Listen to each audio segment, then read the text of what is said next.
My sister's office door had her name on it in gold lettering, Vanessa Cole, managing partner, and I was standing outside it holding a banker's box of 13 years, watching two security guards escort me past the glass walls where every associate on the floor could see.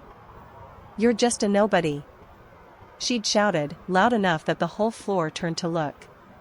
I remember the exact weight of that box against my hip, and the exact way my face didn't move, because I'd learned a long time ago that giving Vanessa a reaction was like feeding a fire oxygen.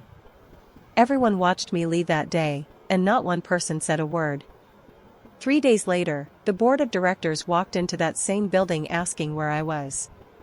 To understand how it came to this, you have to go back to the beginning, to a house with 2 daughters and 1 favorite.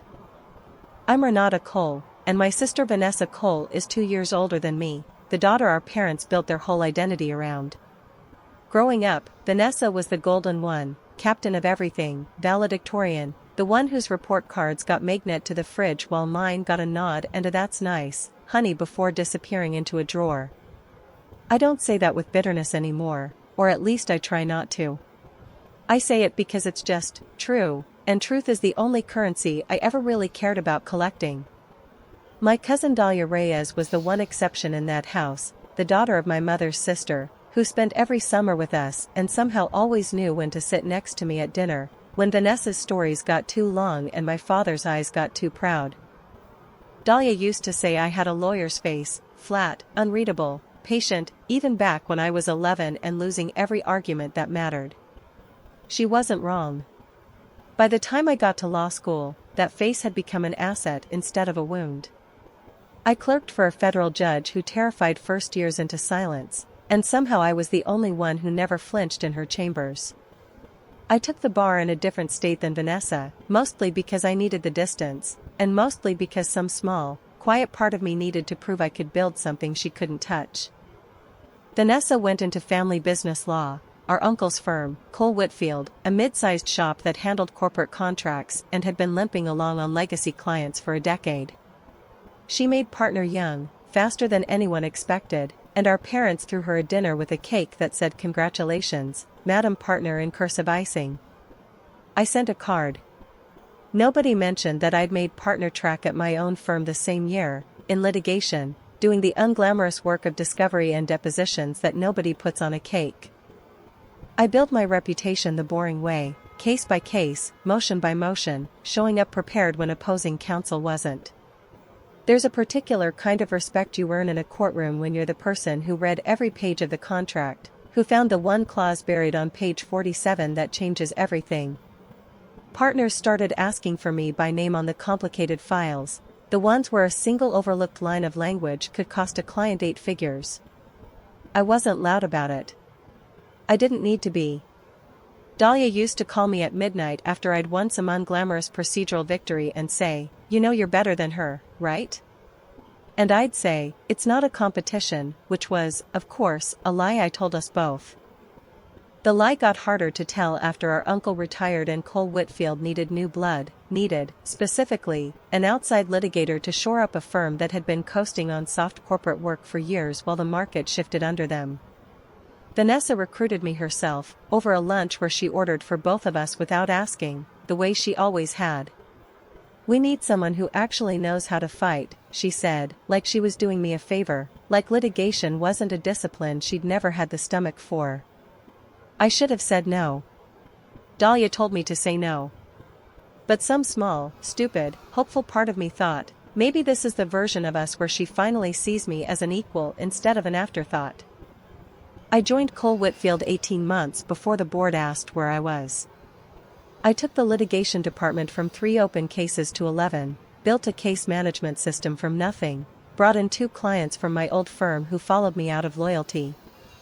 Vanessa took the credit in every partner meeting, framing my numbers as our growth strategy, never once naming me in front of the people who mattered.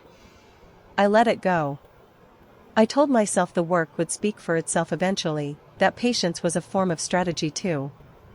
Dahlia, visiting for a weekend, watched Vanessa do this exact thing at a dinner party, recount our big win on the Hastings account without so much as glancing my way, and later, in my kitchen, she said quietly, "She's never going to give you credit. You know that." so stop waiting for it. That was the night I started keeping things. Not scheming, not yet, just noticing. The way Vanessa had structured my compensation letter differently than the other new partners' letters, with vaguer partnership track language and a longer probationary clause I hadn't caught the first time I signed it. The way client intake forms for accounts I'd personally brought and listed her as originating partner. The way the firm's financial reports, which I had access to as litigation lead, showed draws being taken against a partnership pool I technically qualified for but had never been formally voted into. I didn't build a case yet.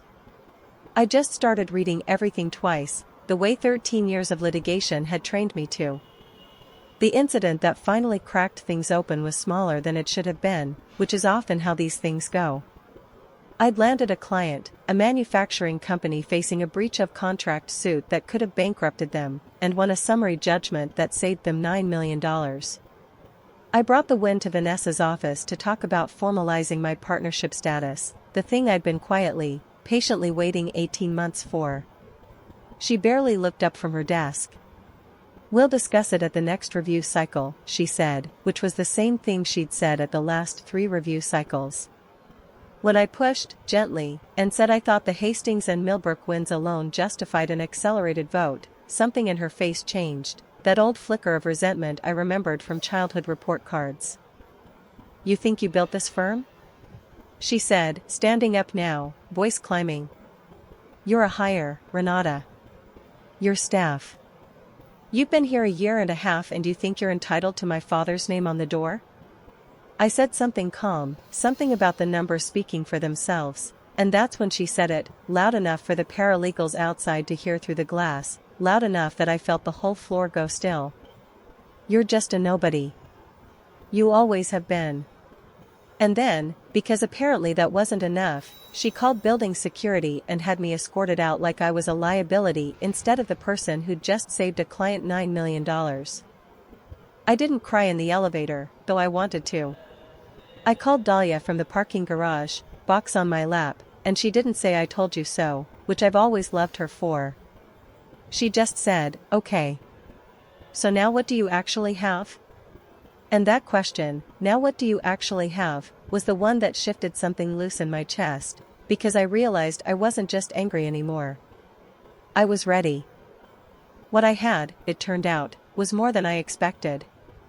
I spent that weekend at my kitchen table with my laptop and a legal pad, doing what I do best, reading everything twice, then a third time. I pulled every financial report I'd had legitimate access to during my employment, every client origination record, every partnership pool distribution statement Vanessa had filed with the firm's accountant. I cross-referenced them against my actual signed engagement letters, my actual billable hours, my actual client acquisition emails with timestamps that predated her claiming those accounts as her own originations. What emerged wasn't just an unfair boss story. It was a pattern. Vanessa had been quietly padding her own draw against the partnership pool for over 2 years, misclassifying originating credit on at least 6 major accounts, 3 of which were mine, and using the inflated numbers to justify compensation figures to the firm's outside board of directors that didn't match what the underlying client files actually showed. Cole Whitfield wasn't just a family firm anymore. It had brought on outside investors 2 years earlier, a private equity-backed board of directors who now had fiduciary oversight and had never once, it seemed, actually cross-checked originating partner claims against client files. Vanessa had been managing that board with charm and confidence and a story about her own brilliance, and nobody had thought to check the paper trail underneath it, because why would they? She was Vanessa Cole. She'd always been the one people believed on sight. I didn't march into the boardroom and accuse anyone. That's not how you win these things. Loud accusations get you labeled bitter, disgruntled, a fired employee with an axe to grind. I understood the terrain. I'd spent 13 years teaching juries and judges that the person with the calmest voice and the clearest documents wins, every single time, over the person who yells. So I built a file. A real one, an evidentiary binder, the kind I'd have submitted in discovery, with exhibits labeled and cross-referenced, timestamps lined up against the compensation statements, my own signed engagement letter sitting right next to the falsified origination records like 2 witnesses who'd never lie for each other.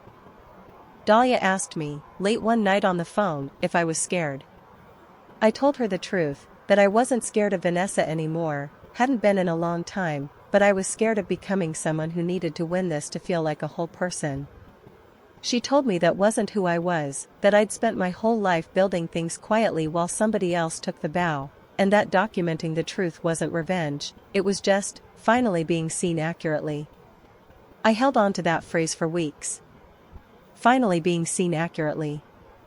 It felt less like a weapon and more like a correction. I found out, through a former colleague still at the firm, that the board's annual compliance review was coming up. The one time a year outside counsel and the investor-appointed directors actually sat down with the firm's internal financials line by line. It was, conveniently, the exact audience my binder had been built for. I didn't need to sneak anything in.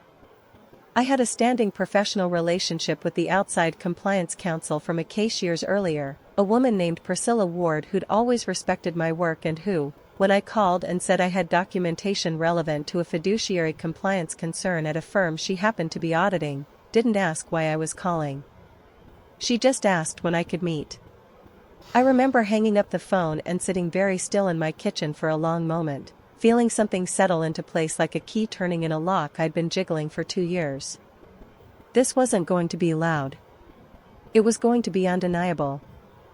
And that, I'd learned a long time ago, is so much more dangerous. The compliance review happened on a Tuesday, in a conference room I used to walk past every day on my way to my old office. I wasn't there for the first 2 hours. I'd given Priscilla the binder and let her do what outside counsel does, which is ask cold, procedural questions with no emotion in them at all. I only walked in near the end, at her request, because she wanted the originating documentation confirmed by the person who'd created it.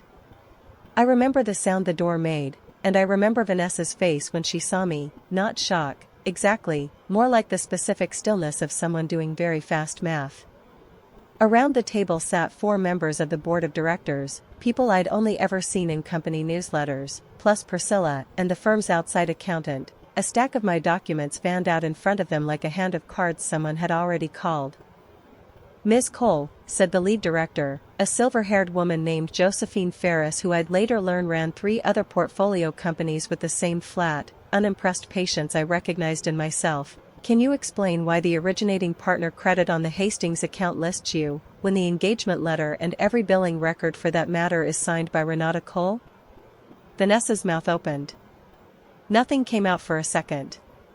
I watched her look at the paper trail spread across that table, her own signature on distribution statements sitting a few inches from my signature on the actual client agreements, dates that didn't line up, numbers that didn't reconcile, a compensation structure that had been quietly overstating her draw against a partnership pool she'd been managing without proper board approval for over 2 years. She froze. It wasn't dramatic, the way television makes these moments, no gasp, no dropped pen. It was just a woman going very pale and very still, running out of story to tell, for maybe the first time in her life. There must be some clerical error, she finally said, and Josephine Ferris looked at her with the specific, weary patience of someone who had seen 100 people say that exact sentence and had learned, over the years, exactly how much it was worth. 6 accounts, Ms. Cole. Over 2 years. That's not clerical. I didn't say anything. I'd learned that too, that the strongest thing you can do in a room like that is let the documents do the talking and just stand there, calm, while the truth finishes the job you started. They asked me, formally, whether I'd be willing to stay on as litigation lead under a restructured partnership agreement while they sorted out the compliance issues.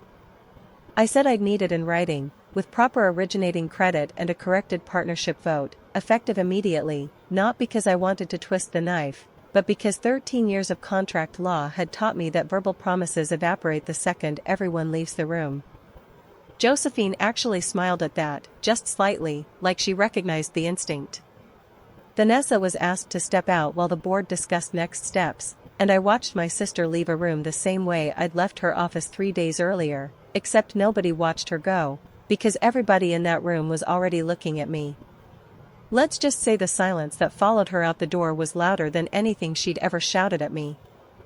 The board's decision came down within the week, Vanessa was placed on an indefinite leave pending a full financial review, her partnership status suspended, and I was formally voted in as full equity partner with corrected originating credit restored across every account that had actually been mine, retroactive pay adjustment included. Josephine Ferris personally called to tell me, and the thing she said that stuck with me most wasn't about the money or the title, it was, "We should have been checking this 2 years ago. Thank you for making sure we finally did." I hung up the phone and sat in my kitchen, the same table where I'd built that binder, and I let myself feel it, not triumph, exactly, more like the quiet, unglamorous relief of a case she knew was airtight finally landing the verdict it deserved. Dahlia came over that night with cheap wine and good takeout, and we didn't even talk about Vanessa for the first hour, which felt like its own kind of victory. When we finally did, she asked what I felt, and I told her the truth, that some small part of me had wanted an apology, wanted my sister to look at me across that boardroom table and finally say the thing our parents never made her say growing up. But that part had gotten smaller over the 2 years I spent quietly gathering paper instead of waiting for words. The evidence had said everything I needed said. I didn't need Vanessa's voice anymore. I'd built my own case, and the verdict spoke for itself. The months that followed were the busiest and, strangely, the calmest of my career. I restructured the litigation department the way I'd always wanted to, brought 2 junior associates up through a mentorship track modeled loosely on the one that federal judge had given me years earlier, the one that taught me an unreadable face could be a shield instead of a wound. Cole Whitfield's litigation revenue doubled within the year, and my name went up on the letterhead, not louder than anyone else's, just accurate, which was really all I'd ever wanted. Josephine Ferris and I got coffee occasionally, professional but warm, and she told me once that watching me handle that boardroom meeting had been the calmest she'd seen anyone handle a family betrayal in 30 years of corporate governance. I told her it hadn't felt calm from the inside. She said that's usually how it works. Vanessa's financial review took 4 months and confirmed everything the initial documents had shown. She wasn't criminally charged. The firm quietly settled the compliance matter and required her to repay the overstated draws, and she resigned rather than face a formal partnership vote on her reinstatement, which everyone in that boardroom already knew would fail. She sent me a message 8 months after that Tuesday, a single paragraph about how hard things had been for her, how she hoped we could move past this as family, how she'd always been proud of me underneath it all. I read it twice, the way I read everything, and I felt, surprisingly little. Not cruelty, not triumph, just a kind of settled distance, like reading a case file from a matter I'd already closed and filed away. I wrote back 3 sentences. I told her I hoped she found whatever peace she needed. I told her the door to a real relationship was open whenever she was ready to walk through it honestly, not strategically. And I told her, gently, that I wasn't the nobody she'd called me in that office, I never had been, and that some truths don't need to be argued, they just need time and documentation to surface on their own. I haven't heard back, and honestly, I'm not waiting for it the way I used to wait for her approval as a kid watching my report card disappear into a drawer. Dahlia still calls me at midnight sometimes, though now it's to celebrate instead of console, and last month she raised a glass at my actual, real, letterhead-listed partnership dinner and said the thing she'd been saying to me in different forms for 2 decades, that I'd always been the sharpest person in every room I walked into, I'd just finally stopped waiting for someone else to say it out loud. She's right, mostly. I built the proof myself instead. And if there's one thing 13 years of litigation taught me better than anything else, it's this: you don't need to raise your voice to win. You just need to make sure the truth is sitting right there on the table when the right people finally walk in and ask where you've been. If this one hit home for you, hit subscribe, and tell me in the comments, would you have shown up to that boardroom, or would you have let the silence speak for itself?